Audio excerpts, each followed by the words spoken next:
training at 7:30. We're usually on the water at about 8 o'clock, and then we go rowing from about 8 to 9:30, 10 o'clock-ish. And yeah, that's us out actually on the training camp that we've just been on in January in Portugal. I am sitting at the bow of the boat, which is where I generally sit. You might notice that I'm actually the shortest out of all those girls. Some of the girls I row with are ridiculously tall. One of them's 6'4", and she's a girl. She's also an ex-model, so she doesn't have too many hang-ups on being that tall, because she's also very beautiful, so it's fine. But yeah, there are some really tall girls there. But rowers do also come in all shapes and sizes, which I'm going to show you in a minute. So then we have a break at about 10 o'clock, so about 11:30. And during our break, we'll eat breakfast that first thing in the morning before we go rowing. And then during the break, we'll have what we call second breakfast. My boyfriend thinks this whole concept is hilarious, that I have 2 breakfasts in one day, but you really need to keep fueled. I probably consume about 4,500 calories a day, and the average woman would consume about 2,000, so I'm over double what the average woman would eat, so I really do need to keep eating. Well, that's my excuse anyway. We often train indoors on these rowing machines. These are set up on these things that we call sliders. They actually move back and forth, so you get a bit more of a sensation of being in an actual rowing boat.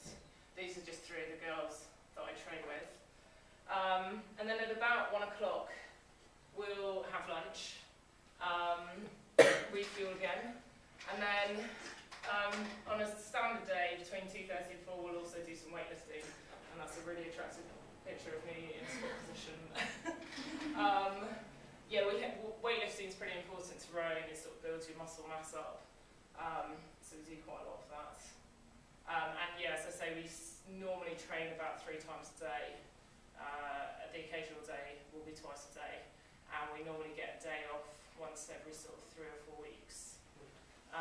Although, sounds worse than it is, because on a Sunday, we normally train once a day and it's in our own time, so it's almost like a day off.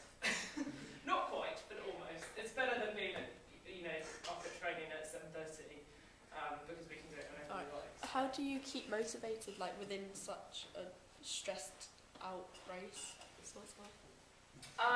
In a race, the one way we stay motivated, and this is sort of the psychology of the whole of the squad really, is you don't think too much about the big picture. So you will just focus on, we call it one stroke at a time. So you would just think about your processes of what you're doing for that one stroke at a time, and you won't sort of think too far ahead. Because obviously you end up in quite a lot of pain when you do a sort of intense race. It'd be a bit like if I told you guys to run 1,500 metres, by the end of it you'd be in quite a lot of pain. And you just can't always think about, oh God, I've still got this much to go. I've still got 400 metres to go, I don't know how I'm going to continue. You just have to think about, each stride at a time if you're running, and I just think about one stroke at a time and don't think too far ahead, because otherwise you might just, basically want to stop. So, but it's a process that you have to practice, and you just keep practicing it over time. It